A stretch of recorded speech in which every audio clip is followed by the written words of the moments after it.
क्या आप जानते हैं वो कौन सी चीज़ है जिसको पानी में डाला जाए तो जलने लगती है?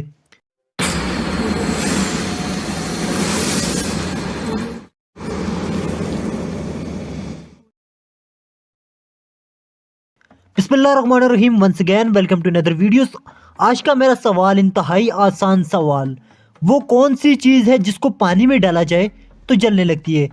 अगर हिम्मत है तो जवाब दें। अगर आपको इस सवाल का जवाब आता है तो आप कमेंट्स में इसका जवाब दे सकते हैं। अगर नहीं आता तो आपको करना पड़ेगा सिर्फ 5 सेकंड का इंतज़ार, क्योंकि 5 सेकंड के बाद मैं दे दूंगा इस सवाल का जवाब। अपना काउंटडाउन शुरू करने से पहले एक छोटी सी गुजारिश, अगर आप हमारे चैनल पर न्यू है तो वीडियो को लाइक और चैनल को सब्सक्राइब ज़रूर कीजिएगा ताकि हमारी हौसला अफजाई हो सके।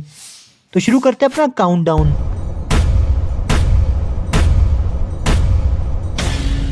आज के हमारे सवाल का जवाब है जी सोडियम। सोडियम को अगर पानी में डाला जाए तो जलने लगती है।